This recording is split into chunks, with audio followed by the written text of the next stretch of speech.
Takže ještě jednou, já jsem Markéta Černoušková, moje kolegyně Lenka Vera, obě jsme terapeutky psychoterapeutického přístupu Gábora Maté, Compassionate Inquiry a obě jsme si v nějaký fázi našeho života a vlastně třeba já poměrně i nedávno prošli obdobím, kdy jsme zjistili, že ze sebe vydáváme strašně moc, děláme všechno pro druhý, nečekáme skoro vlastně žádnou odměnu, jenom potřebujeme zachraňovat celý ten svět, vysvětlovat, proč to je takhle špatný s tím světem, proč jsme všichni tak nějak pochroumaný a, a vlastně v tom zapomínáme na sebe samotný. Prošli jsme si v obě obtížnými životními obdobími. Moje zahrnovalo depresi, závislost, ale vlastně poté, co jsem se začala nějak jako probírat, probouzet, uzdravovat skrze nejenom terapie, ale skrze i nějaký akce, retreaty, psychedelické terapie a tak dále, um, tak jsme tak jsem zjistila vlastně v poslední době, že dělám pořád ty samé chyby, že se jenom opakujou v jiných kulisách. Už, už to nebyla Markéta, která žila v naprostý nevědomosti, temnotě, nepochopení, proč je depresivní, proč je závislá. Už to byla velmi vědomá Markéta po mnoha nejrůznějších prozřeních, uzdravování, zážitcích, ale najednou jsem zase zjistila, že zachraňuju, že vysvětluju, že se snažím všechny přesvědčit o tom, že jsem vlastně dobrý člověk a, a zase jsem na to dojela málem, vyhořením a proto si říkám, vidíme to všude kolem sebe a i proto jsme si řekli, pojďme udělat takovejhle webinář, pojďme se o to podělit a pojďme těm, který to zajímá, ukázat nejenom na té kognitivní úrovni, ale vlastně i na somatické úrovni, jak z toho ven. A teď dám prostor Lence, aby se mohla představit. Děkuji moc, Markéta. Já ještě chci dodat, že Market je ten člověk, který dvakrát nebo snad třikrát přivezl právě Gábora Maté do Čech. Market zorganizovala spoustu kongresů, na kterých mohli přední odborníci na tohle téma v Čechách promluvit, ať už ze zahraničí, dokonce Stephen Porges, Sue Carter, Neufeld a vlastně šíří tu myšlenku toho léčení skrze tělo, skrze somatiku v Čechách. A za což jí moc děkuju, protože díky Marketě právě já jsem i objevila tuhle cestu a došlo ke mně u mě k opravdu zásadnímu léčení.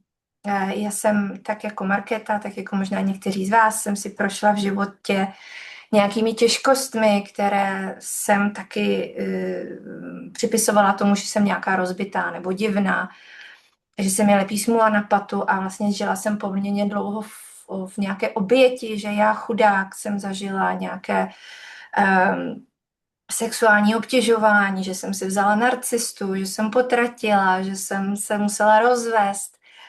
A vlastně až skrze somatickou práci a práci s terapií Gabora Maté, retreaty, psychedelika a tak dále, se mi podařilo vlastně dojít k jádru pudla a k tomu, proč se mi to děje, proč se mi to opakuje a vlastně na té kořenové úrovni to pročistit a uzdravit tělo i duši. A vlastně dneska žiju úplně prostě vysněný svůj život, jsem zdravá, mám dobrý vztah se s manželem, mám zdravé dítě, pracuji ve svém rytmu, kdy jsem, tak, jak já to potřebuju, z korporátu jsem odešla, takže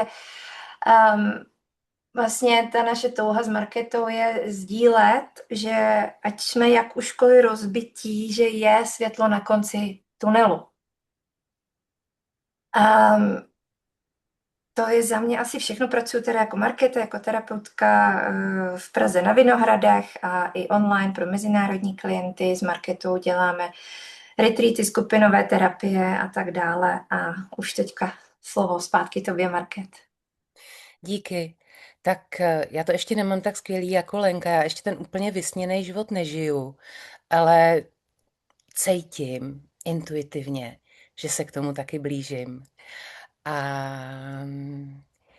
tenhle webinář je určený pro nás, pro kohokoliv samozřejmě, ale hlavně pro nás, co pracujeme v pomáhajících profesích. Pro terapeuty, fyzioterapeuty, psychoterapeuty, psychology, kouče, lékaře, sociální pracovníky, učitele, vedoucí pracovníky ve firmách, v lidských zdrojích. A prostě pro všechny, co nějak přicházejí do styku s druhýma lidma a buď mají za úkol, nebo jsou zvyklí pro ně nějakým způsobem držet prostor, nějak se něco pro ně dělat, nějak se o ně starat. A tudíž je pro ně snadný, stejně jako pro mě a pro Lenku, pro další terapeuty, padat do té pasti soucitu, domnělýho soucitu. A co máme my s Lenkou na mysli, že byste si mohli dneska odnést? Pochopení, proč vlastně do té pasti soucitu v uvozovkách padáme, proč se do ní dostáváme. A co je to ten skutečný soucit, za co ho zaměňujeme a jak z toho ven. A hlavně odnést si i ten somatický, úlevný, tělesný prožitek.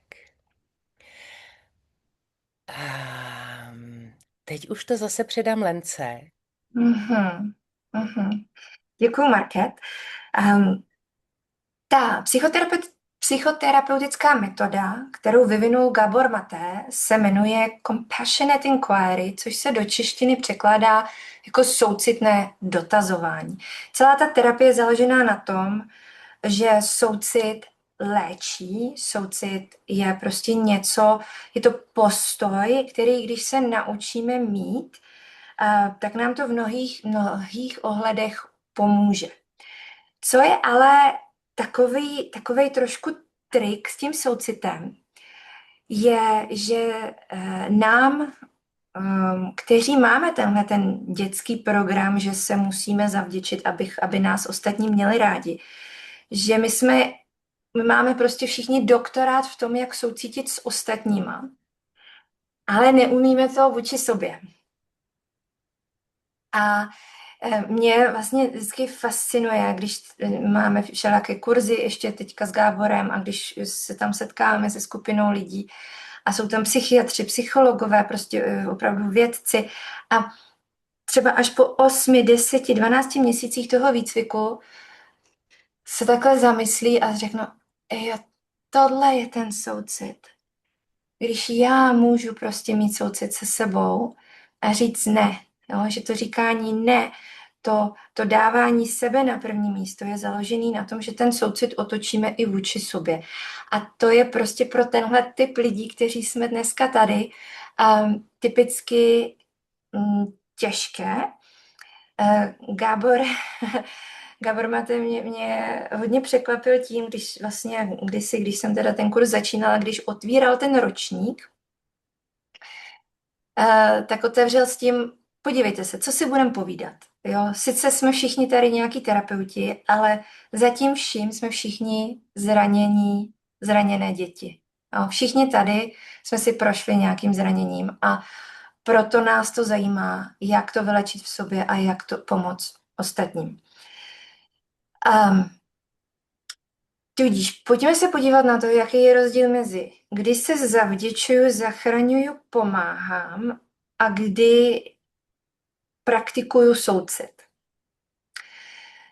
Začněme definicí soucitu. Definice soucitu je, že jsem schopná být s utrpením druhého, aniž bych se pokoušela to nějakým způsobem měnit.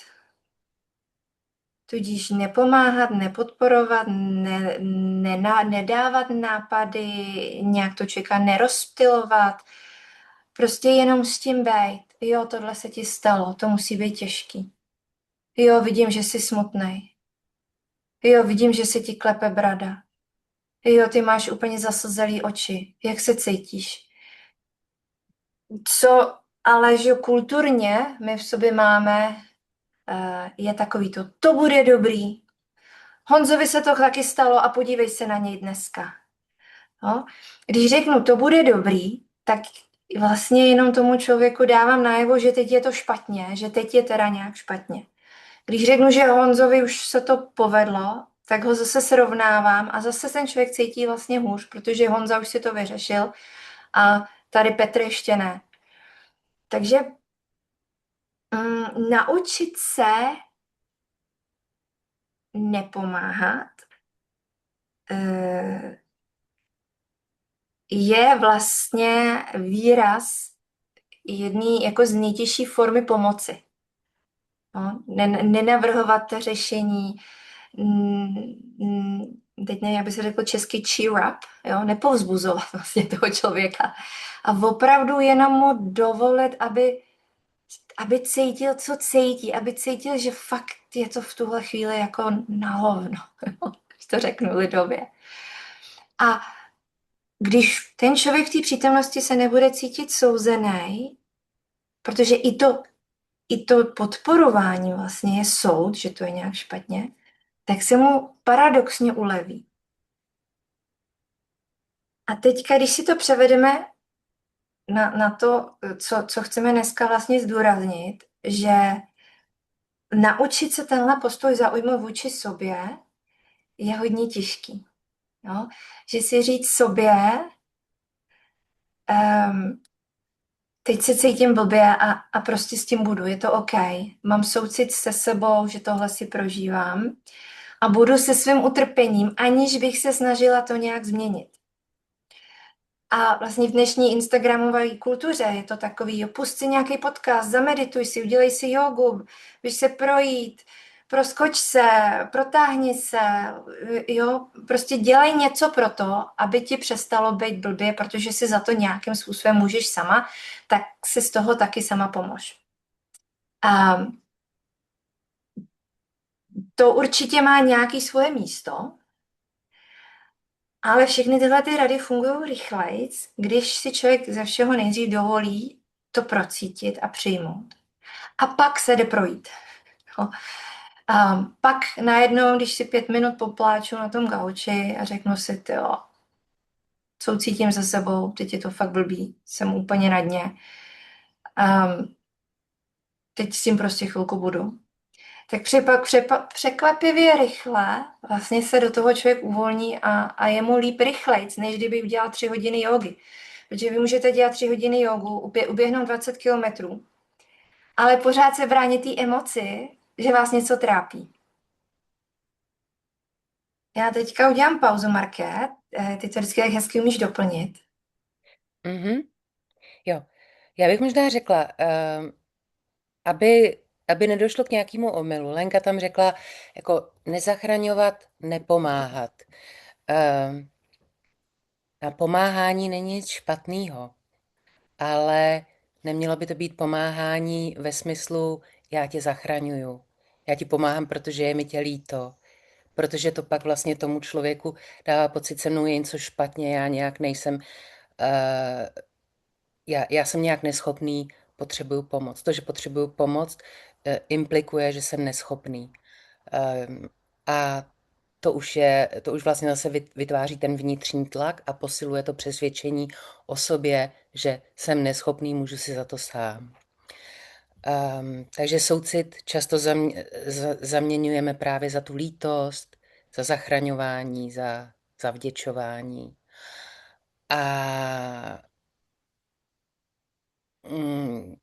proč je ten soucit, ještě je jiný způsob, jak vlastně vysvětlit, proč je soucit důležitý.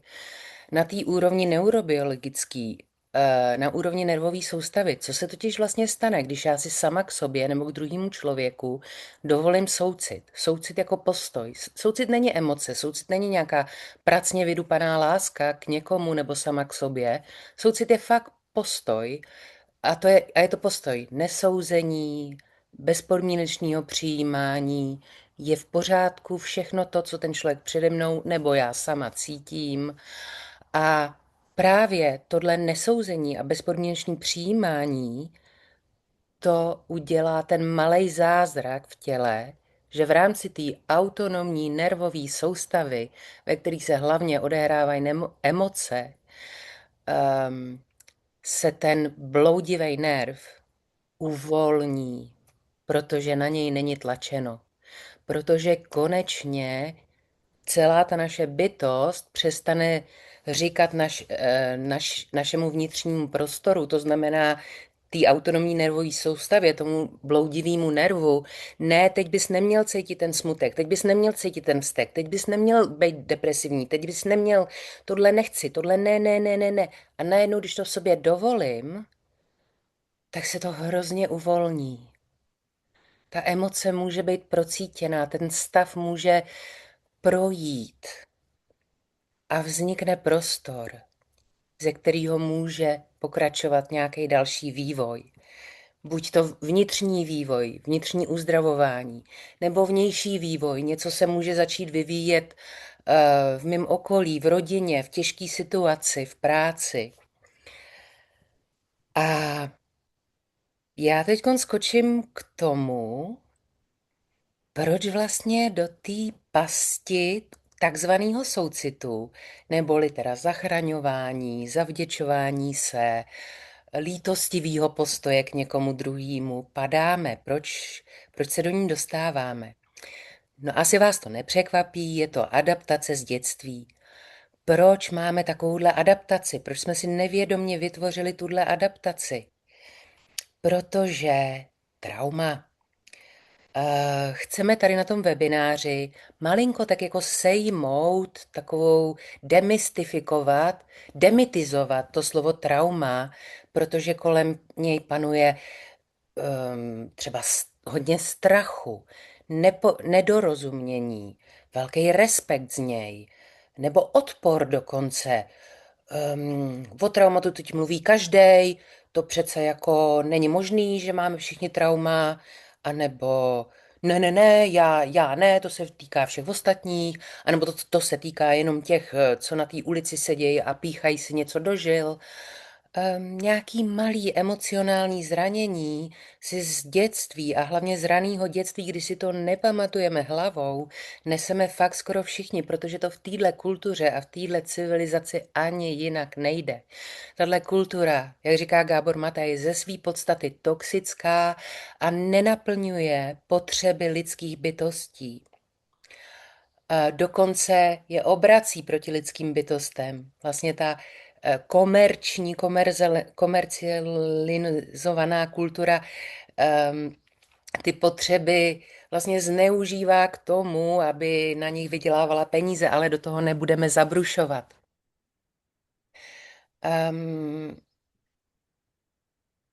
Ale taky vlastně tahle civilizace a kultura se nějak za ty staletí a tisíciletí dospěla k takovému omylu, že věří tomu, že lidská bytost, když se narodí, že je nějak jako úplně neschopná, vlastně úplně špatně a že se musí strašně jako modulovat a hníst a Vychovat. vychovat prostě, ale jako přísně vychovat, aby potom jako byl ten člověk platným členem té společnosti. A co to vlastně znamená? Tím nás ti rodiče nechtěně potlačujou naše základní potřeby, potlačují naše projevy, my se kvůli nim už jako malí naučíme potlačovat svoje emoce, vztek, strach, pláč, paniku. A někdy bohužel dokonce i radost, rozjívenost, když ty rodiče neunesou ani tohle. A, a to je to trauma, to je to zranění. A když máme tohle zranění a potlačujeme se, tak obviníme sami sebe, už jako malí děti. A když obviníme sami sebe z toho, co se kolem nás děje, z toho, proč nás ty rodiče vlastně se k nám takhle chovají, tak si taky začneme na nevědomý úrovni vytvářet nějaký nevědomý přesvědčení o sobě. A nejčastější nevědomí přesvědčení: nejsem dost dobrá, jsem špatný člověk, nejsem hodna lásky, nemám nárok na šťastný život, vlastně bych tu vůbec neměla být, jsem na obtíž a tak dále a tak dále. Těch základních kořenových přesvědčení ale vlastně není zas až tak tolik a některý naši kolegové z Compassionate Inquiry tvrdí, že vlastně všechny se dají minimalizovat na to jedno základní: nejsem dost dobrá.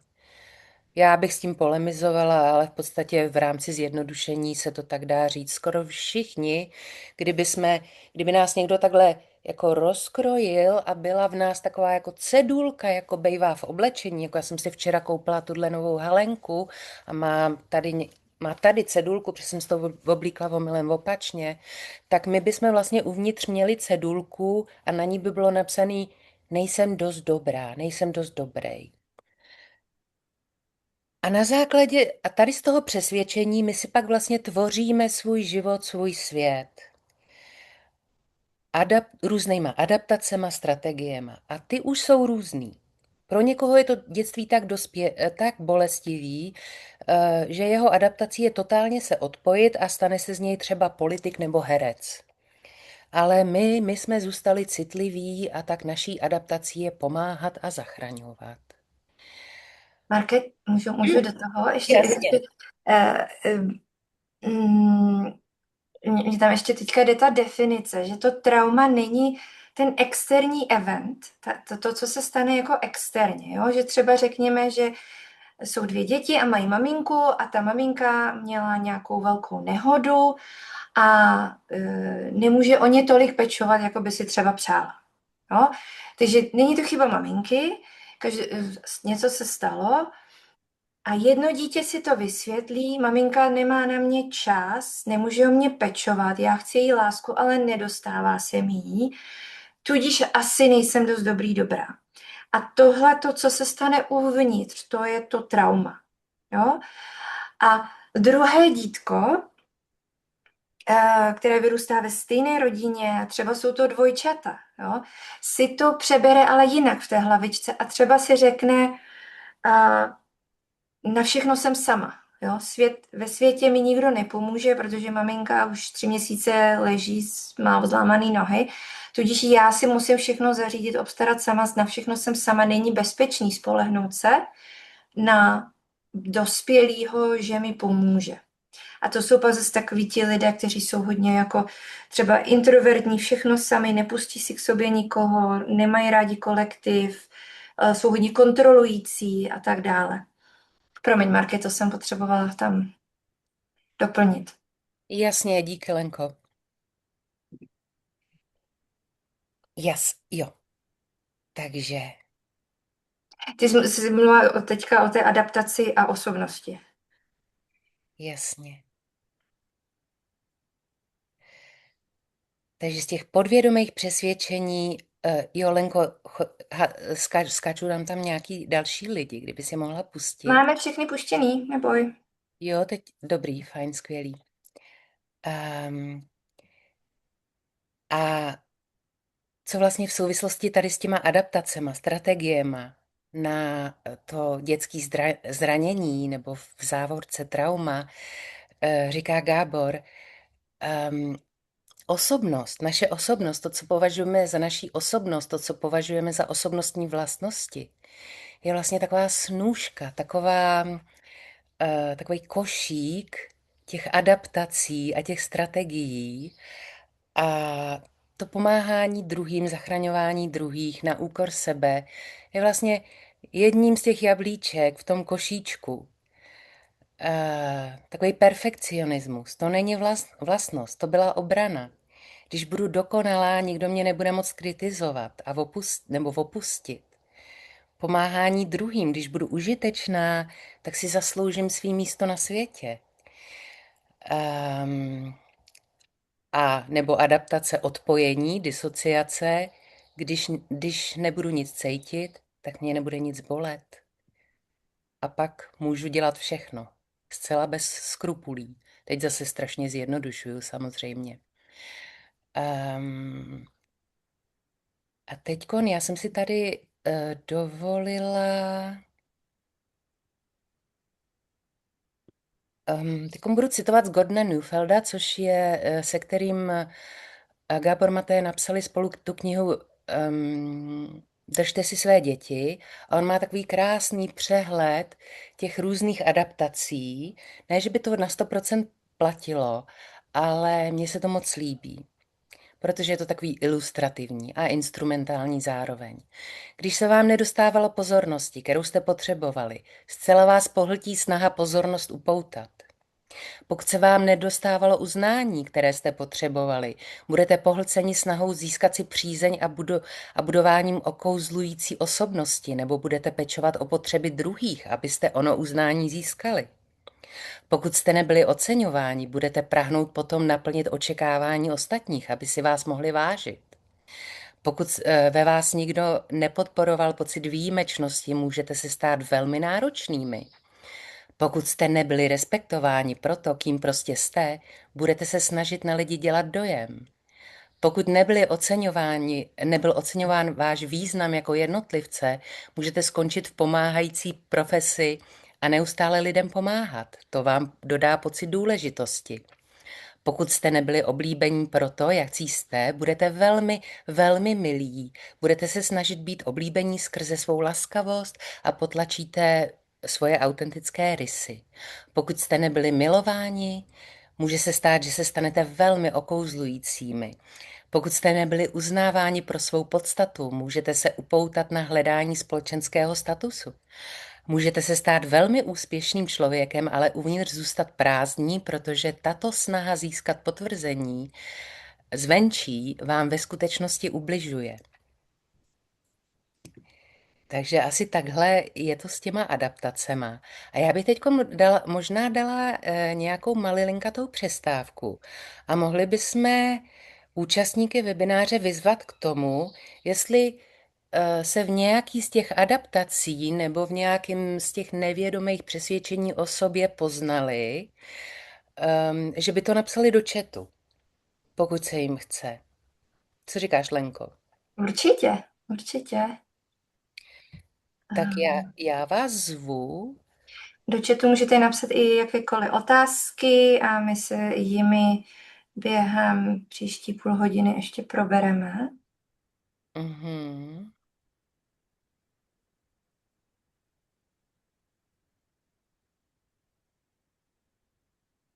Já si tam napíšu, když budu užitečná, tak mě nebudou moct opustit.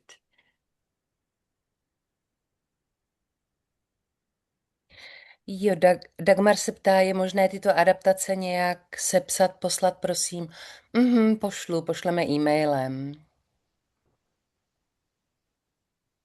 A zároveň tahle nahrávka půjde zítra nebo v příštích pár dnech na všechny účastníky, takže se na to můžete v klidu podívat znovu a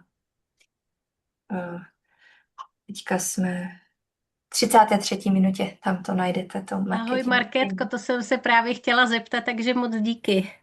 Já jsem to tady rychle psala, říkám, nesmí mi to uniknout. Nic vám neunikne. Super.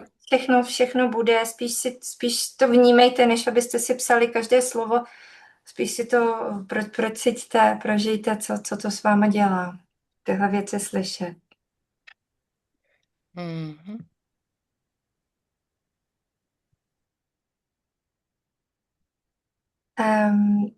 Teďka už pomaličku se začínáme posouvat k části, kde Markétka nás provede tou somatickou cestou. Je někdo v tuhle chvíli zmaten o tom, co je soucit, nebo zmaten o tom, co je adaptace? Dejte nám vědět. Tady píše, já u sebe vnímám přesvědčení, že když Keď ma niekto bude potrebovať, tak moje existencia má zmysel, mám svoje miesto. Souzním velice, Andreo. Dříve jsem měla přesvědčení, nejsem dost dobrá a tak jsem se snažila všem zavděčovat, nyní už s tím pracuji a měním to. Mhm. Znám to dobře, Radko, díky moc za sdílení. Renata, nemohu sehnat knihu Držte si své děti a moc ji potřebuju, poradíte mi.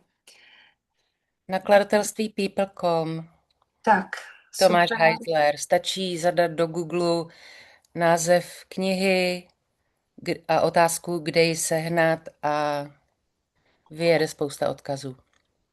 A kdyby i to tak nešlo, Renat, napište nám a my vám pomůžeme. Renátka s náma byla na retreatu, takže Jo, já to podle příjmení můžeme nepoznám. tykat. Můžem tykat. Ahoj, Renát. Andrejka. Zdravím všechny, řekla bych v nejedné, ale moje hlavní, které jsem zpracovala, bylo nejsem dost. Radka, když budu lidem užitečná, dá to v mému životu smysl. Otázka, tedy pomáhat vůbec nějak.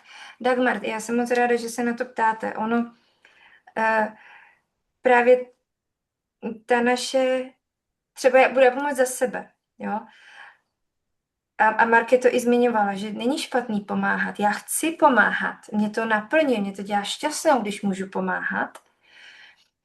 A je pro mě hodně těžký pomáhat tím, že se tomu člověku nesnažím pomoct aktivně, že mu dávám nějaký jakoby podpůrný nápady.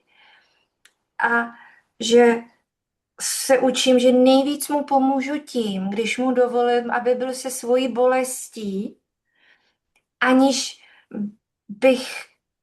aniž bych řekla, jako, jak ti můžu pomoct, co pro tebe můžu udělat, mám tě uklidit, upéct, někam dojít, něco přinést, ale prostě s tím člověkem jenom bejt a dovolit mu bejt OK s tím, že není OK. Jo. Já jsem si osvojila mnoho z těchto strategií, naštěstí už zvědomělých, ale jak říkala Lenka, být užitečná, tak mě budou potřebovat, neopustí mě. Renátka, ano, To je musím, dobrý. píše Mária Hudáčová, dobrý večer, musí mať pojmenované presne konkrétny, to tady naskakuje, tak konkrétní program, našla som sa vo viacerých, cítila som sa v detství neviditeľná a bezvýznamná a snažím sa robiť tak, aby som byla viditelná a významná. Maruško, úplně přesně pojmenovat to asi není třeba, ale je dobrý, ať už v terapii, nebo prostě v nějakým skupinovým kontextu, nebo na retreatu, nebo si to jako zvědomit. Ke kterému přesvědčení se váže třeba nějaké to chování a tím zvědoměním potom to odbouráváme. Já jsem měla těch terapií třeba 60, jo, a v každé z nich prostě vyleze nějaké, jo. Třeba 10krát už mi vyšlo, nejsem dost dobrá, ale v jiném kontextu nejsem dost dobrá. Buď matka, nebo kuchařka, nebo dcera, nebo něco. Takže to pojmenování v tom kontextu určitě je léčivé a není to tak, že všichni máme jako jedno nějaké. Máme možná všichni nějaké kořenové, jak mluvila Marketka o té ceduli, nejsem dost dobrá. Ale tak. A poslední komentář. Pomáhat a dělat vše, co ostatní udělá šťastné, spokojené, mi zajistí to, že mě budou mít rádi. Jinak nejsem dost, snažím se s tím pracovat, ale jde to dost pomalu. Ano, Dagmara známe, soucítíme, proto jsme tady. Tak jo, tak děkuji vám všem za příspěvky do chatu a teď se právě vrhneme na tu práci s tím, jak my vlastně té terapii pracujeme na tom uzdravování, na té změně, a nemusíme tomu nazývat uzdravování, na té změně, na tom posunu. My nebudujeme něco nového, nesnažíme se ničeho zbavit, netlačíme na něco, aby to tak přestalo být, ale my jenom odhalujeme co to tam všechno máme za ty vrstvy ochran a obran a adaptací, které vznikly jako ochrana proti bolesti, proti zranitelnosti. A to odhalování se děje skrze zvídavost, to dotazování, inquiry, takže dotazování. A skrze prožívání toho, co celý život potlačujeme. Ne skrze vystavování něčeho nového, ne skrze nějaký kognitivně behaviorální návody, snahu přijít na to, jak teda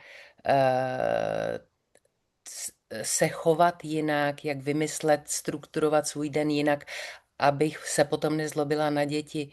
Ne, my prostě jsme s tím potlačeným vztekem, kterýho je tam spousta z dětství. Příklad.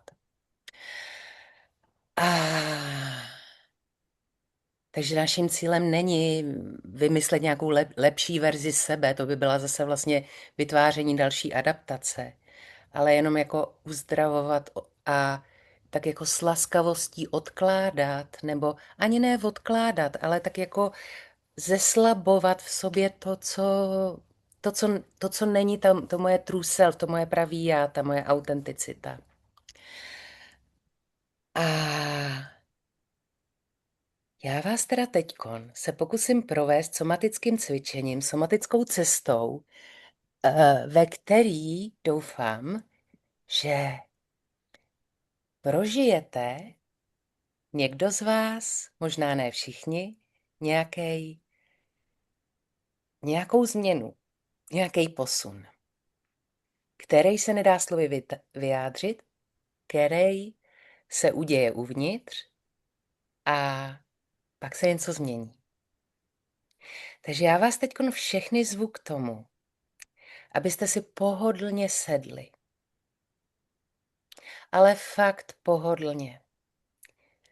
To neznamená, že musí být chodidla na zemi, i když jsme to třeba v nějakých meditacích předtím slyšeli, aby jsme jako se zakořeňovali do té země. Ne, nemusí být. Jestli si chcete dát nohy na stolek, tak je to úplně OK. Jenom nedoporučuju úplně ležet, protože to pak přece jenom to naše vědomí tak jako zamlžuje, máme tendenci usnout, takže nelehejte si úplně, ale nějaký jako pololeh, nohy nahoru v pohodě. Zvu vás taky k tomu, abyste si zavřeli oči, pokud vám to pomáhá a nemusíte je mít zavřený. A zvu vás k tomu, abyste si zvědomili tak jako svoji bytost v prostoru a v čase. Dneska je úterý 2. června, je mezi 8. a 9. večer a přišli jste na tenhle webinář, abyste se něco nového dozvěděli nebo si osvěžili to, co už víte, abyste něco nového prožili nebo už to možná znáte a všechno je to v pořádku. A teď pojďte svoji pozornost obrátit dovnitř. To byl dobrý komentář. Děkujeme. Pojďme obrátit svoji pozornost dovnitř. A to samozřejmě nejde takhle na lusknutí prstů. Takže můžete k tomu použít svůj dech. To je taková nejistější cesta. Pojďte cestovat se svým dechem dovnitř, do svého vnitřního prostoru, do své vnitřní krajiny. A já mám hrozně ráda příměr takovej, že já si vlastně osedlávám ten dech jako takovýho koníčka a s tím koníčkem tak jako klusám pomalinku dovnitř do své vnitřní krajiny a když se mi bude chtít, tak v tom momentě z toho koníčka v té vnitřní krajině se sednu a už tam zůstanu.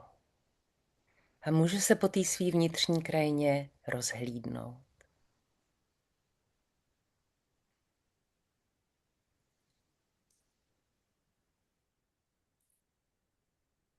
Co tam je právě teď přítomnýho?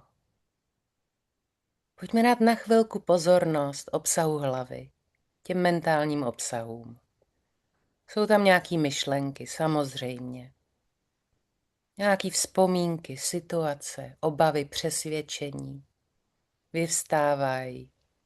Chvilku tam jsou, pak zase odcházejí. A je to normální. Takhle ta naše západní mysl funguje.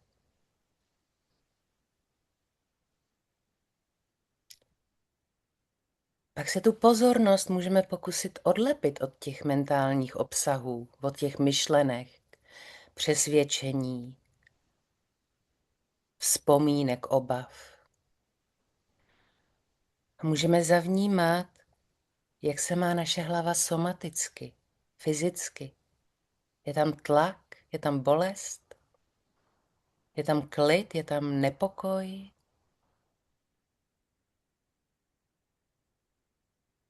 A všechno je to v pořádku, nepotřebujeme teď nic měnit. Jenom si toho všímáme. To je ta všímavá pozornost.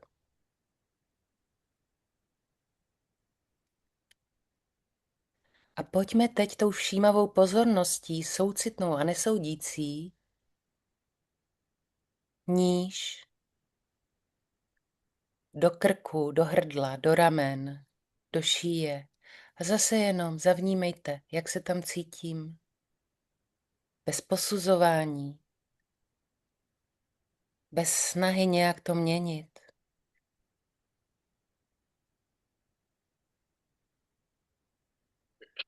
Může tam být nějaký napětí, stísněnost,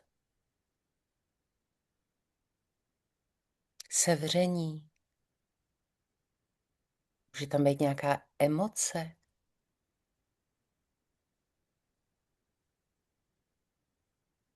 Strach, úzkost, vztek. A všechno je to v pořádku.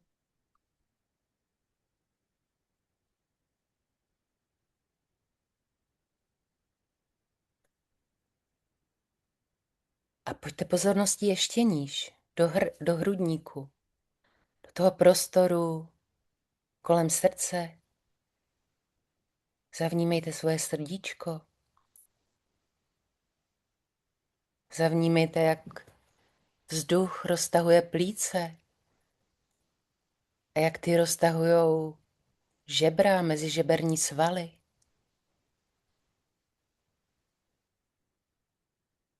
Podívejte se na svoje srdce. Je dneska veselý a otevřený? Nebo je smutný, úzkostný, zavřený?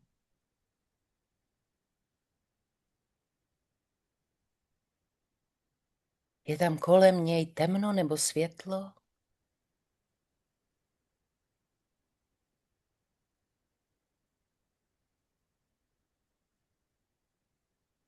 Je tam strach, smutek, vztek?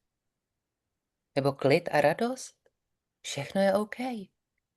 Z nějakého důvodu to tam je. A teď to nepotřebujeme měnit.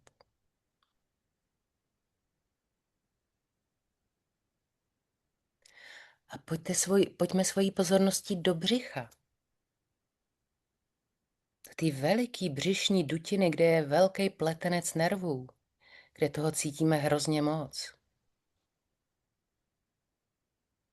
Jak se má váš solar? Je tam nějaká nervozita, napětí? Co žaludek? Je stažený? Je v něm těžký kámen?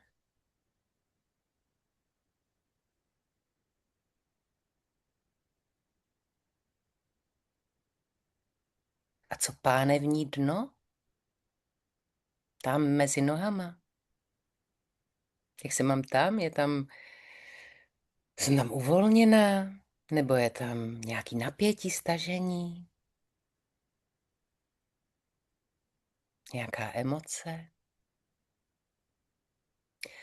Právě tam dole v tom spodním břiše se často skrývají ty emoce, ty těžké emoce, co vlastně nejsou emoce. Stud a vina, to jsou spíš stavy.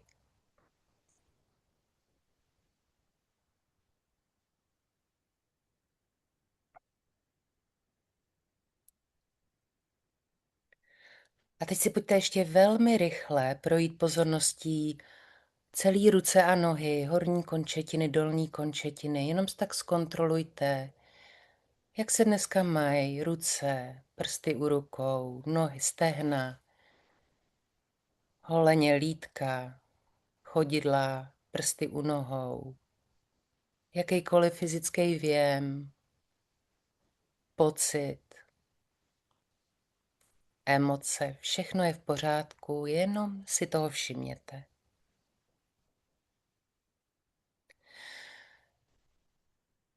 A tady potom proskenování všímavým celého těla se pojďte vrátit svojí pozornosti do středu své bytosti. Tam, kde ten střed své bytosti vnímáte právě vy.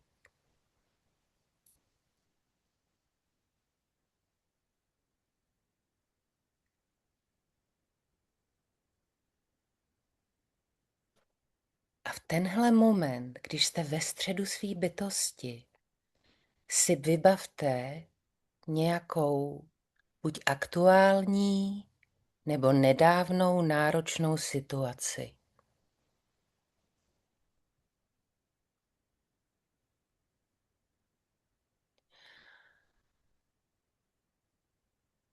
A ta situace se může a nemusí týkat tématu webináře.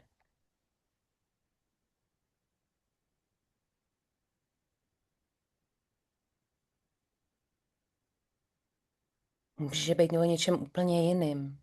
O výbuchu vzteku na partnera, na děti.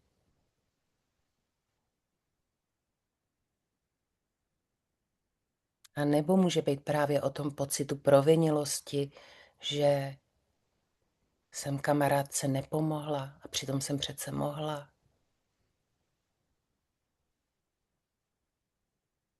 Je to úplně jedno.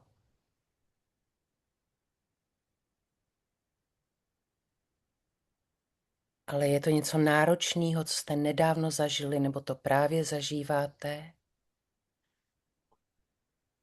A vyvolává to velkou emocionální reakci.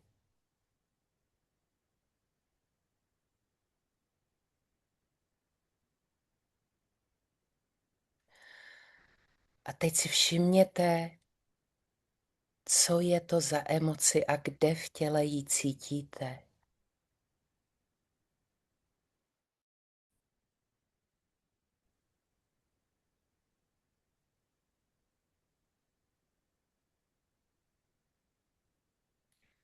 Může to být vztek na hrudníku, strach v břiše,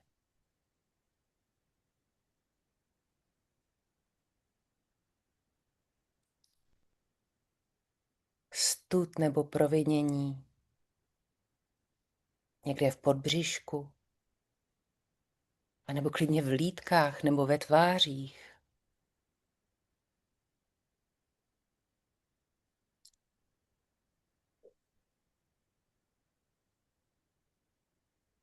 A taky to může být obrovská lítost, smutek,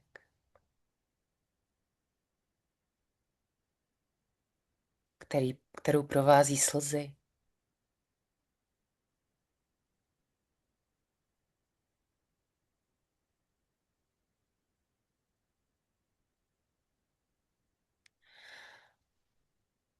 A já vás zvu k tomu, abyste tady k tomu místu v těle a k tomu pocitu, té emoci teď dali svoji veškerou soucitnou pozornost, ten soucitný postoj, který nesoudí, nemění, který neříká, tenhle pocit by tam neměl být,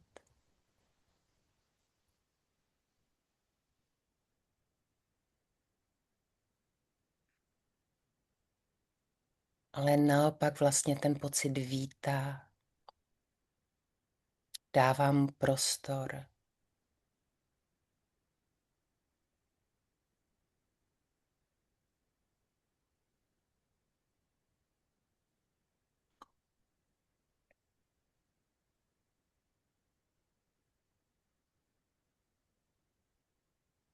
A můžete tomu místu v těle, tomu pocitu, té emoci, nebo té myšlence, tomu přesvědčení poslat i pár konejšivých slov.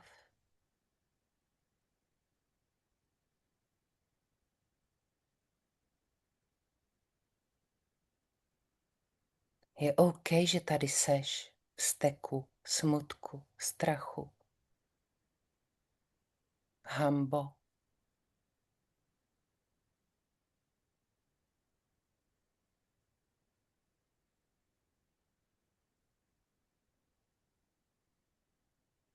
Já se s tebou teďkon chci seznámit. A já o tobě vím.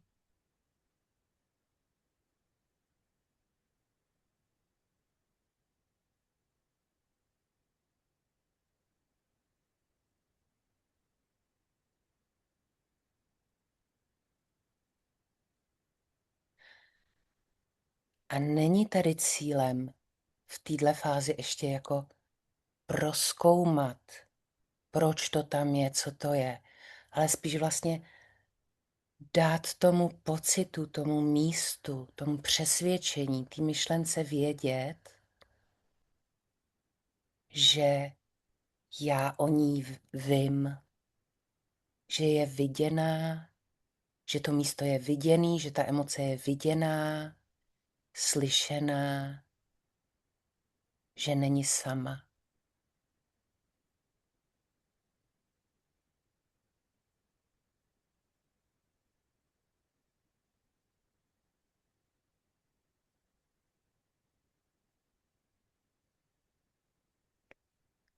Pokud vám pomáhá ten příměr s dechem, tak vás jenom zvu k tomu opatrně s tím dechem. Ten dech teď neslouží k tomu, aby jsme to místo, tu emoci rozdejchávali, aby jsme se jí zbavili. Spíš ji tím dechem tak jako jemně obtékejte, aby to místo vědělo, že o něm víte, že o něj chcete pečovat a že je OK, že tam je.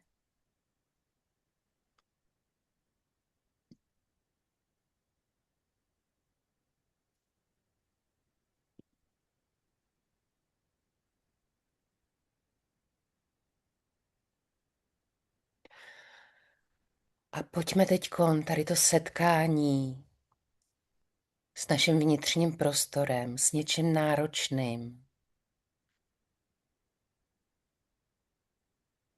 pomalinku uzavřít.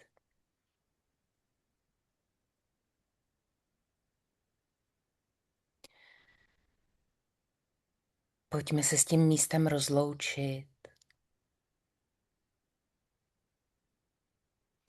Pojďme té emoci, tomu pocitu, té myšlence poděkovat, že se nám ukázala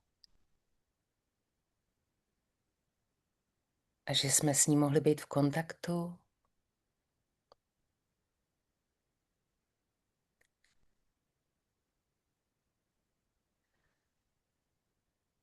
A pomalu, každý ve vlastním tempu,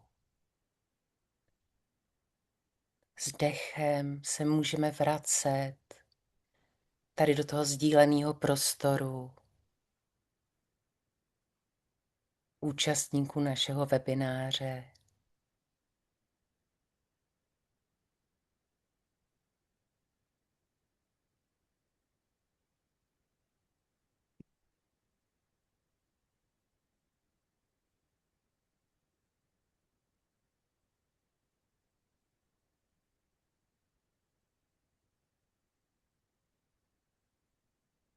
A ti, co mají zapnutou kameru, tak vidíme, že už máte otevřený oči. A ti, co ji zapnutou nemají, tak u vás to nepoznáme, jestli už jste se vrátili. Ale budeme předpokládat, že ano. A budeme s Lenkou moc rádi, když nám teď dáte někteří z vás krátce esenčně vědět, jaký to bylo, s čím se setkali, co se stalo při tady té návštěvě vnitřního světa a něčeho náročného. Můžete to napsat do chatu, můžete si na chvilku vzít slovo.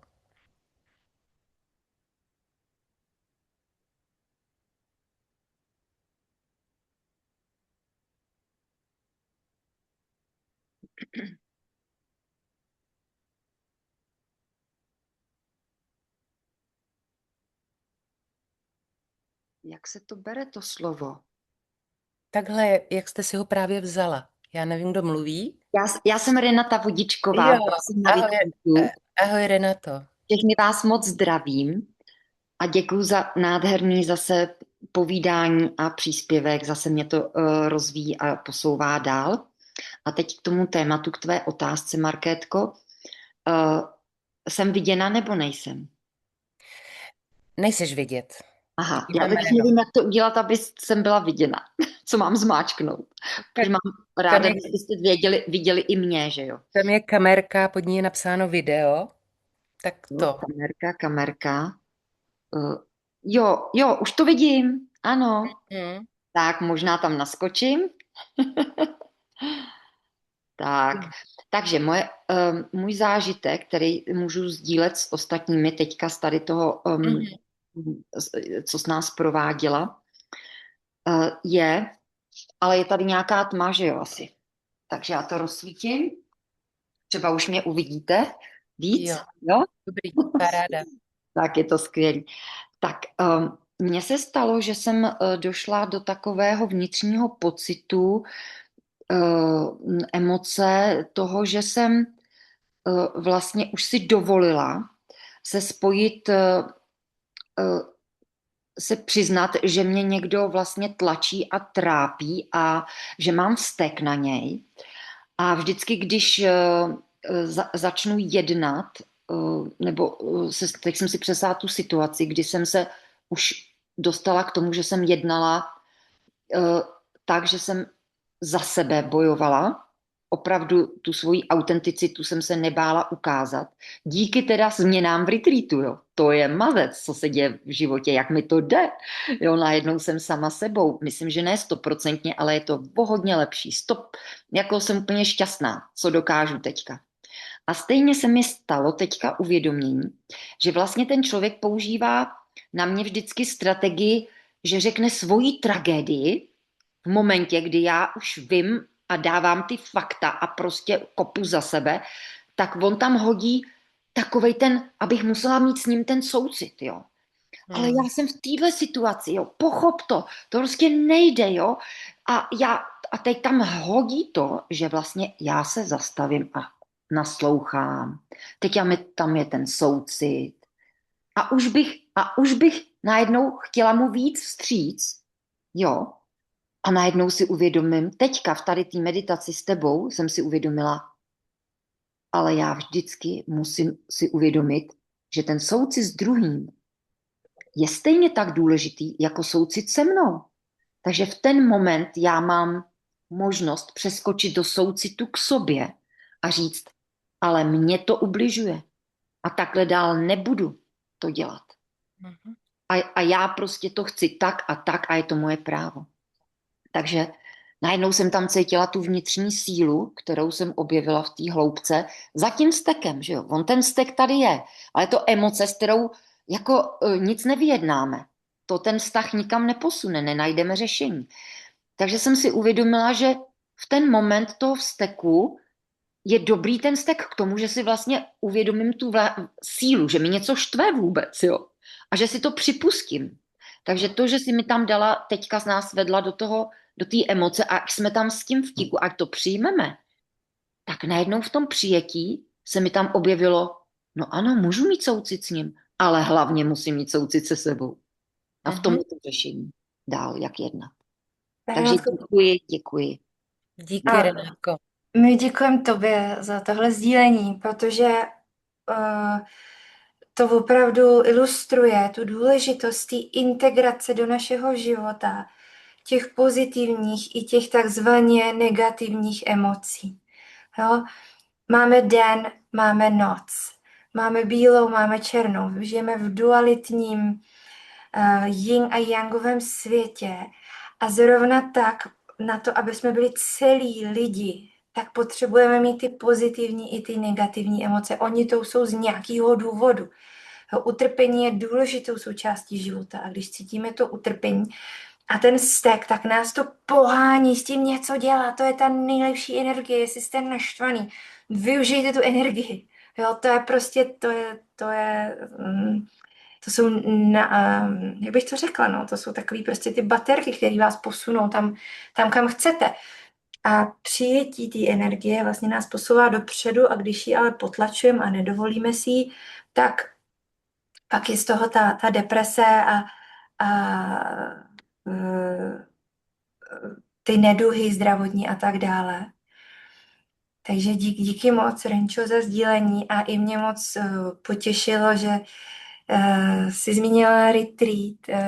My i vám povíme o našem dalším retreatu za chvilku. Jsem ráda, že ti to tam sedlo. Marky, myslíš, že máme přispět? Doporučila. Můžu se... Promiňte, do toho. Dneska jsem doporučila, dneska mi Kameník říkal, proč se mu děje tohle a tohle, tak říkám, úplně ideální, to se mi taky dělo a pomohli mi na retreatu a už jsem mu poslala adresu a kontakt na vás a vaše stránky a myslím si, že se tam možná objeví. Díky moc. Já k tomu možná, zrovna když to takhle si navodila, tak to zmíním, že opravdu máme další retreat v září. Jmenuje se Architektura já. Je to v Novohradských horách, v nádherném panenském prostředí retreatu boží. Když zbyde chvilka, já vám ukážu obrázky, je tam nádherné ubytování, strava, jsou tam koně, je to nádherný odpočinek.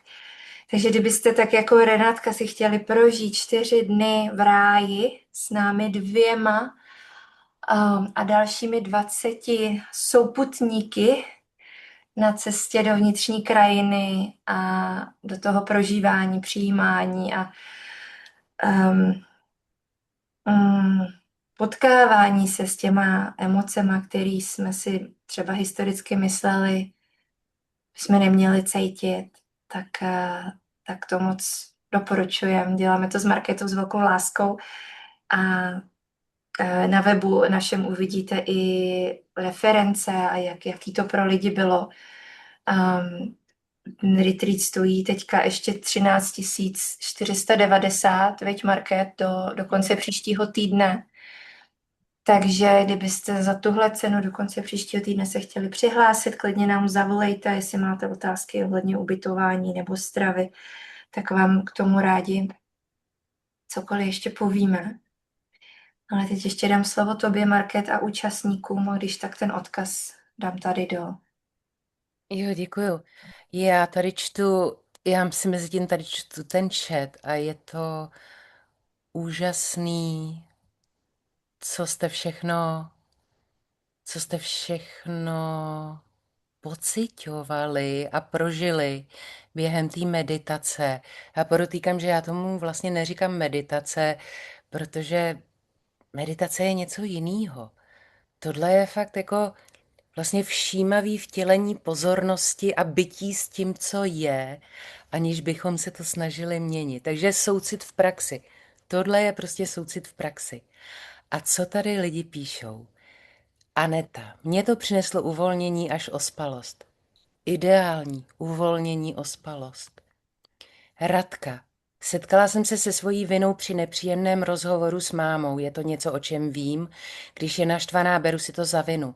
Pracuji s tímto tématem na terapii a překvapilo mě, že se to opět objevilo a trochu jsem na sebe byla naštvaná. Během cvičení pro mě bylo úlevné si uvědomit, že je v pořádku, že se mnou ta vina dneska je. Moc díky. Já taky děkuju. To je přesně ono, o tom to je. Je v pořádku, že to se mnou dneska je. Pavel píše, děkuji za webinář. Některé věci jsem nevěděl, že je tak cítím. To je taky super. Uvědomit si, že něco nějak cítím. Dagmar píše, za mne je příjemné, uvolňující v uvozovkách jen vidět tu bolest, dát jí prostor a jen ji vidět. Cítila jsem smutek, lítost, že jsem neudělala asi dost. Taková úzkost a stažení v žaludku. Děkuji, hezké, příjemné, dovolit si té bolesti být vidět. Děkuji a poděkovat jí, že se ukázala. Jo, přesně o tom to je. Díky, Dagmar. Andrea, děkuji za laskavou meditaci. Medituji pravidelně, ale s tímto provedením se mi podařilo si i vytvořit vizualizaci návštěvy svého vnitřního světa a snad poprvé i přijetí dříve nežádoucích pocitů a jejich uznání. No, skvělý. To je dříve nežádoucích pocitů, ano. Když si člověk vlastně uvědomí, že ty pocity, když dokud svoje části, pocity, myšlenky, přesvědčení považujeme za nežádoucí, tak tam vzniká ten tlak a oni nikdy neodejdou. A když je najednou, když jim dáme vědět, že akceptujeme, že tu jsou, tak dojde k tomu uvolnění na fyzický, somatický úrovni. A Radka píše, bylo náročné napojit se na sebe a cítit emoce, od kterých jsme jinak odpojená. Důležité bylo pojmenování emoce, připuštění, že se to děje. Nejdříve tam byly pocity viny, pak uklidnění, že je v pořádku takovou emoci mít. Díky. Anna píše, přišla mi tam vzpomínka s emocí velkého vzteku, že mi byly dělány věci, které jsem nechtěla a byly mi nepříjemné. Takže jsem to jen pozorovala a pustila slzy, ať to čistí. Děkuju. Jo, skvělý. Slzy fakt čistí. A Dagmar, měla jsem na sebe vztek, že právě zrovna dnes jsem přesně toto uznání soucitu neposkytla jednomu člověku, který se mi svěřil. Myslím, že se mi tímto stala skvělá příležitost si dobře prožít a integrovat, co udělám příště. No, paráda. Takže jsme užiteční. Romana píše, chtělo se mi spát. To je taky dobře. Lenka Pěkná píše, já děkuji Markét, moc jsem se těšila, že si vyzkouším opět nahlédnout do sebe a je až překvapivé, jak už některé věci jsem si zvědomila. Po půlroční práci s Lenkou stále ale bojuji se svým studem, ale už ho neodháním. Ještě s ním bojuji, ale už ho neodháním. Krásný pokrok. A tady už píše Lenka Vera něco. Takže jo, já vám všem děkuju. Plánovali jsme to do 9:45, takže máme ještě 2 minutky. Já vám fakt všem moc děkuju, že jste do toho cvičení šli. Že jste se tady podělili o to, co jste v něm zažili. A pokud vás tato vnitřní somatická práce oslovuje, pokud v ní vidíte potenciál toho, že to může něco změnit ve vašem životě, tak vás strašně moc s Lenkou zveme na ten příští retreat, který bude v září, tady v tom krásném místě, v lůně panenské přírody Novohradských hor, který Lenka právě ukazuje na obrazovce. Tady ukážu i galerii, jak to tam vypadá. Ono v reálu je to opravdu krásnější než na fotkách. My jsme toho byli s Market sami svědkem, protože tam moc rádi jezdíme. To je opravdu luxusní místo, všechno je tam v hojnosti, do detailu, nádherně, čisté, designově domyšlené. Je to místo, tady je to místo retreatové, kde se budeme každodenně 4 dny scházet. A 3. den je tam dokonce i praxe pro ty z vás, kteří jsou terapeuty, osvojit si nějaké nástroje soucitného dotazování, takže kdybyste si i chtěli do svého kufříčku nástrojů něco přiučit, tak to tam bude jídelná společenská místnost s krásným ohništěm. Určitě si můžete podívat na ty galerie a tu galerii i sami. Před tou budovou venku se pasou koně. jo, přímo venku, takže kdo máte rádi koně, je možné, tady vlastně vidíte tu budovu retreatu a ty koně tam opravdu takhle jsou. A teďka v neděli jsme tam na nich s dcerkou jezdili, takže není to jenom, že jsou to krásné fotky, naopak v reálu je to ještě hezčí. A můžete se podívat tady na videjka a tak. Ta cena je v tuhle chvíli těch 13 490. Dopoptat nebo objednat si to můžete na webu Akademie, já klidně tam ještě jednou. Nebo nám můžete zavolat, já dám Markéty moje mobilní číslo tady do chatu, takže nám klidně můžete zavolat, my vám k tomu řekneme cokoliv, co budeme moci. Celý vlastně ten program je rozepsaný tady den po dní, co se bude každý den dít. A přijde mi to ideální, že to je ten 3. víkend v září, takže pro ty z vás, kdo jste rodiče, takže skončí léto, skončí 1., 2., 3. týden blázinec, kdy děti začnou chodit do školy a pak si můžete najít cestu pro soucit pro sebe. Takže to je za nás. Je něco, co byste se třeba chtěli zeptat ohledně toho retreatu a do jaké míry tam tuhletu somatickou cestu můžete víc prozkoumat?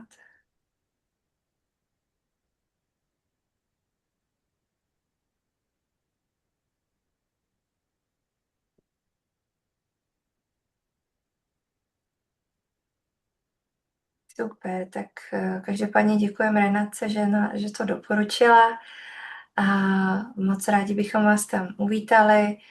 Děkujeme za vaši dnešní přítomnost, za vaši otevřenost tomu vidět a slyšet svou bolest, protože je to v naší společnosti moc potřeba. A léčí to nejen na té individuální, ale i na kolektivní úrovni. Tím, že vlastně skrze tu zranitelnost dovolujeme ostatním, aby taky se cítili a našli svoji autenticitu kruček za kručkem. A na tom retreatu nejenom, že děláme tuhle psychosomatickou, neurosomatickou práci, ale i si tam povídáme, vnášíme tam různý témata, povídáme si třeba o mýtu normálnosti, čo? To je titul jedné z knih Gábora Maté, o kolektivním traumatu, o té toxicitě té kultury, ve které žijeme. A povídáme si o tom právě v tom soucitným nebo možná i konstruktivním duchu, jako co vlastně třeba v tom smyslu, jak být aktivistou za lepší svět, ale s těma svýma rozpoznanýma zraněníma, tak aby jsme nebyli aktivistama, který vlastně spíš bojujou a ubližujou, než aby kolem sebe něco zlepšovali. Takže pokud má někdo zájem víc o jako nějaký kolektivní uzdravování než o individuální, tak i pro něj je tam místo. Bo jestli chcete jenom vyspat nebo chodit do přírody. Přesně. A pokud se nechcete, a na našem retreatu je všechno dobrovolný, nemusíte se toho programu vůbec účastnit a můžete jenom spát, anebo jenom chodit po krásných kopcích, nebo jenom jezdit na koni. Tak a my jsme tam 4. A jsme tam 4 terapeutky, protože přeci jenom v té skupinové dynamice 20 lidí si často něco otevře, takže neustále ošetřujeme, opečováváme cokoliv, co je potřebný. Takže měli jsme zatím dobrý feedback, že se lidi cítí s náma bezpečně právě proto, že jsme 4, že tam je ta pozornost. Tady se ještě ptá Dita, jestli je to nějak propojené s buddhistickou filozofií. Já bych řekla, že všechno je propojené se všem. No? Tím soucitem strašně moc. Buddhismus je celý o soucitu. Buddha byl, jak říká Gábor Maté, Buddha byl brilantní psycholog jednak a druhák přinesl tu kvalitu bezpodmínečného nesoudícího soucitu se všema a se vším. Takže Vlastně normalizoval to utrpení. normalizoval utrpení, přinesl kvalitu soucitu a tím soucitem je to propojený. Takže tady tou lidskou kvalitou, která přetrvává tisíciletí a existuje všude, kdekoliv na naší planetě, ale ne tím, že by jako Gábor Maté šel a řekl a budu se při vytváření svého psychoterapeutického přístupu inspirovat buddhismem. To ne, ono se to vlastně jako propojilo samo tím soucitem. Lenka píše, retreat vřele doporučuji. Laskavé, podpůrné, obohacující. Těším se na retreat číslo 2. Díky, Lenko. Díky, Leni, i my se těšíme na tebe. Já bych měla ještě, si mohu, dotaz, ale netýká se to ani toho retreatu, ani... A tak si říkám, že už by bylo lepší, jestli bych mohla po tom skončení. Určitě a ještě chci říct, jestli ještě tady máme někoho, kdo třeba během toho cvičení prožil něco hlubokého a cítí se trošku jakoby nestále, neuzavřeně, tak taky zůstaňte s náma po ukončení a my vás nějak opečujeme, abyste v tom nebyli sami.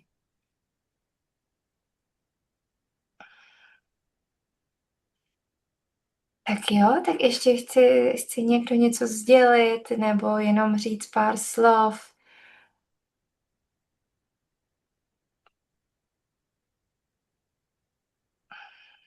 Reflexe.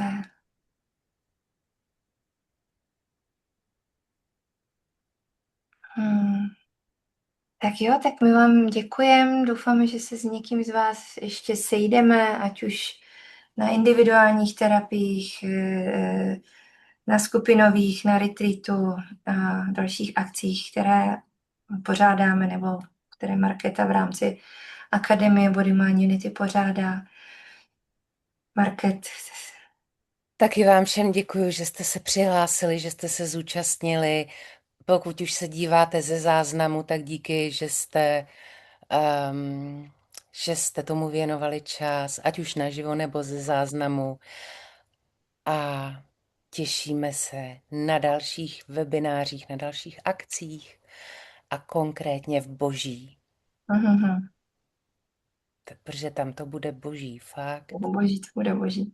Fakt. Dobře, tak my tu s Markétou zůstaneme, vás poprosíme se pomalu odhlásit a ti z vás, kteří potřebují nějakou první pomoc, tak tady s náma zůstaňte a my vás ještě soucitně opečujeme.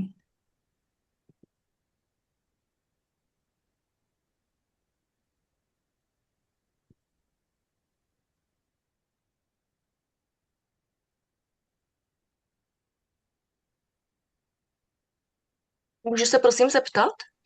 Ano. Já jsem to teda neprožila přímo tady při tom cvičení, ale bolest jako v krku, když jsem si třeba vybavila nějakou smutnou záležitost, něco, co mě třeba zranilo, tak úplně silná bolest jako v krku. Tak jenom, jestli s tím máte nějaké zkušenosti, je to asi emoce, je to ta brána, ty emoce asi ten krk, jo. A spíš se na to chtěla zeptat, jestli máte s tímhle nějaké zkušenosti, jinak dneska určitě nepotřebuji nějak opečovat, to nechci zase zdržovat, ale tady na tohle jsem se chtěla zeptat, prosím. Jestli můžu teda, jestli tady ten prostor. Jasně. A kdo se vlastně ptá? Dita. Dita. Jo, mě fakt nejde Dobře. pustit kamera, jo. Jako, Dobře. To mě štve, protože to vypadá velice blbě, ale fakt já nevím. Pořádku. Já tady mám video, když na to kliknu, tak mě to prostě nejde. Jo, na ten Pořád. nevím proč. jo. Lenko, máš nějakou rychlou, jasnou odpověď? Já jsem viděla, že ty se nadechuješ, tak Jo. Eh, Takhle, jestli s tím mám nějakou zkušenost. Ona totiž zkušenost s každým klientem, s každým člověkem je v podstatě jiná. Každý to Mhm. fakt máme trošinku jinak. A tohle je otázka, na kterou bych ti, jestli si to můžeme tykat, Jo, určitě, v pohodě. Mhm. na kterou bych ti dala odpověď, pokud bychom spolu dělali individuální terapii. Ano, ano. Protože ta odpověď je v tobě. Tu Jo, nemám, jo, jo. tu Mhm. nemám já. My bychom zkoumali, eh, co to je za, jako, jaká ta bolest je, jaká je s ní spojená emoce, um, kdy, jak daleko dozadu v tvém životě sahá tenhle pocit, co přitom máš za přesvědčení. A možná bychom tomu věnovali několik terapií a pak bychom přišli na to, že když tě bolí v krku, že to znamená, že, a teď konci opravdu budu úplně vymýšlet, um, že se zrovna vracela máma domů z práce a, a tobě se prostě sevřelo hrdlo, protože si čekala, co zase bude hroznýho, s čím zase, za co tě zase sprdne a prožívala si prostě těžké emoce. Ale nemůžu ti to říct, Mhm. když to spolu neprozkoumáme. Rozumím, rozumím. Mhm, určitě. Jo, jo, děkuju. jak tomu maximálně doplním, že to je No, jako hodně běžný. No, že No, já taky bych si řekla, že myslím. Mhm. každá třetí, čtvrtá klientka, opravdu ten krk, to je prostě to centrum toho, kdy jsme byli umlčovaný. A často to ani není naše, jo. Může to být i transgenerační. Je to, že mohla být umlčovaná tvoje maminka nebo babička. Takže i transgeneračně je to zajímavé se na to podívat. A takže ta bolest v krku běžná, to proč to má opravdu každý jinak. A Ano. Mhm. dá se to poměrně dobře s tím pracovat, když ten člověk si vlastně tu bolest je schopný nacítit. Mhm. Dobře, děkuju, děkuju. Není zač. a já ještě vlastně, abych použila takovou typickou gáborovskou odpověď. Mhm. On má rád jakoby ty obraznosti a ty metafory, Mhm. takže on by řekl, ale i já bych řekla něco v tom smyslu, když to bolí tady, když je to tady nějaký stažený, zaseklý, Mhm. tak jsou tam nějaký slova, který prostě zatím, který celý život čekají na to, aby byly vyřčený. A jde vlastně o to přijít na to, co to bylo za slova a naučit se je říkat. A Mhm. Ale to je jinými slovy, říkám prostě to samé, co Lenka. Mhm. Mhm. Jasně, to si chce na to v klidu sednout na nějaké terapii, že jo? Mhm. Mhm. Mhm. A moc děkuji za vaše vysvětlení i tak. Není zač. Ať se daří. Rádo se stalo.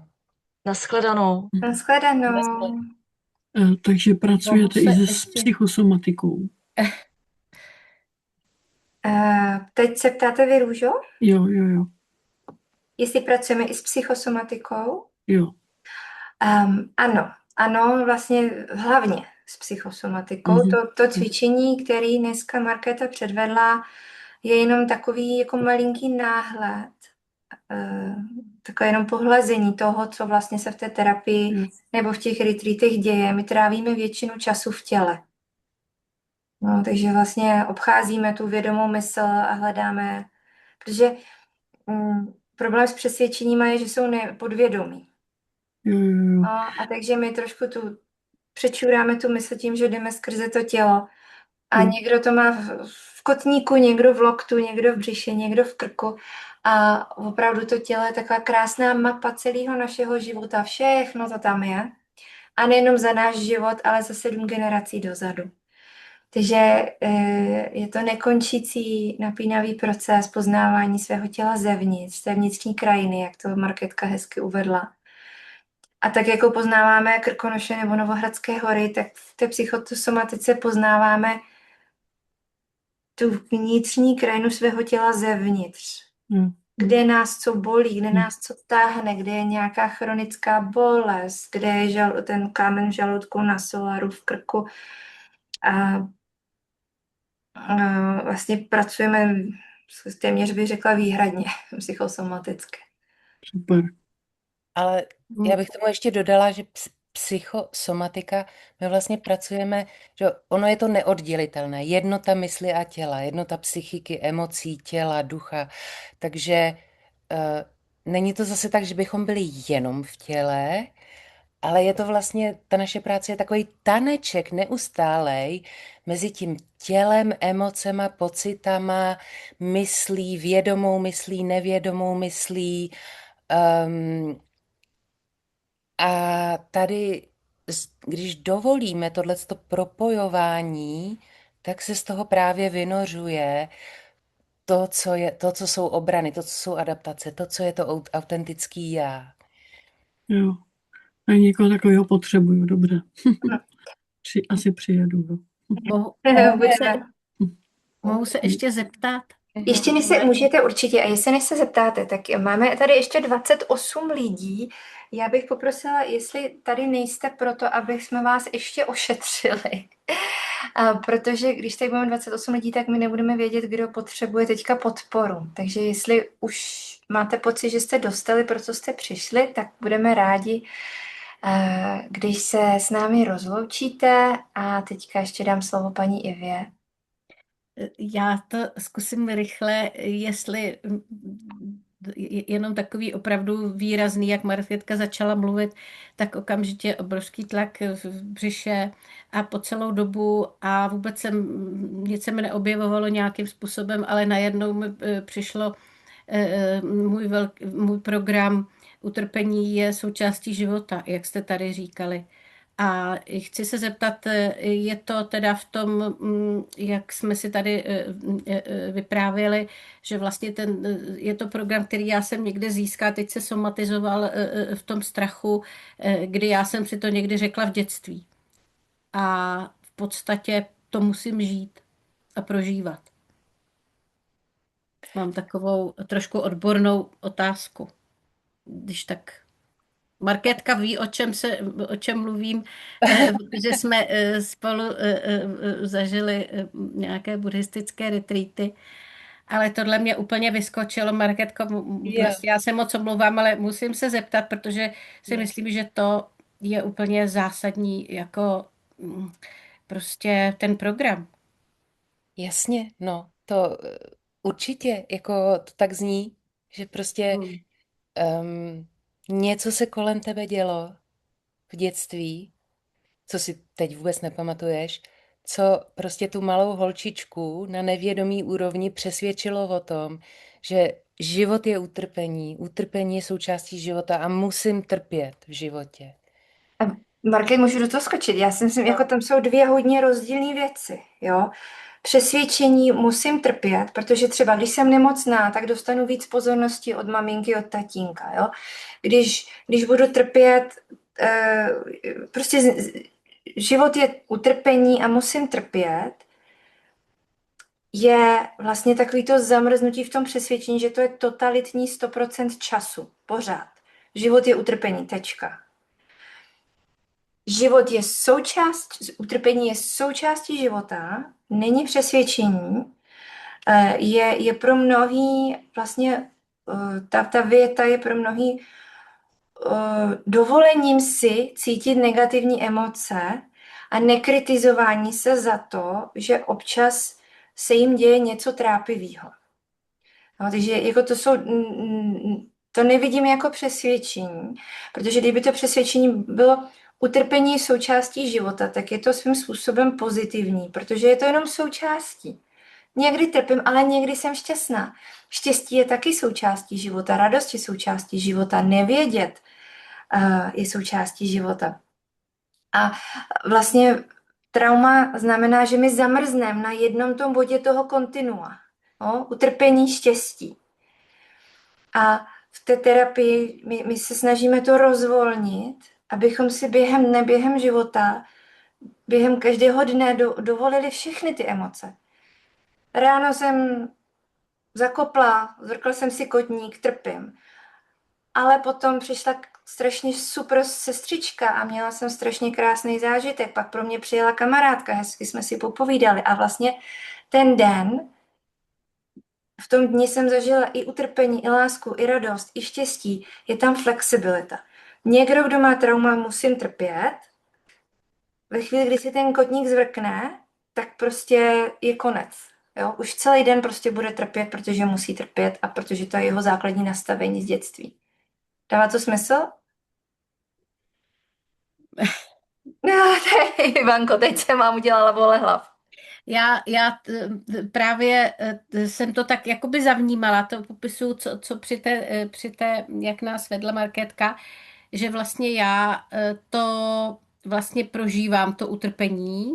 Když to prožívám, tak to vlastně tvořím. A je to nějaký program z dětství. A když to přestanu prožívat vlastně, tak postupně to by mělo zmizet, že? Protože je to program vlastně. Takhle, jestli by to šlo. Protože my jako nechceme trpět, ale čím víc, když já mám program, že mám utrpení je součást života, tak vlastně někdy se stane, jak říkáte, že prostě jakoby trpím. Jako jo, že si to tak prožiju. A je to špatně, když někdy trpíte? No, je to pro mě nepříjemné, že? Je to ten program, který se teď právě objevil při té meditaci, ale že vlastně tam jakoby si ho tvořím sama, protože to prožívám. Jako takhle. Že vy jste říkala, teď trpím třeba, že mě bolí ten kotník, ale já vlastně nemusím trpět jako božská bytost. Když mám ten... No, Markétko? Ivo, teďkon vlastně trošku mícháme rozumím. tu naší terapeutickou nohama na zemi úroveň Ano. a tu duchovní, spirituální Jo, úroveň. jasně, rozumím tomu. Nejsou oddělený. Jako v důsledku to není oddělený samozřejmě. Ano. Ale my vlastně zcela záměrně se nemontujeme v našich retreatech do té spirituální a duchovní roviny, protože se na to necítíme dost, já nevím co.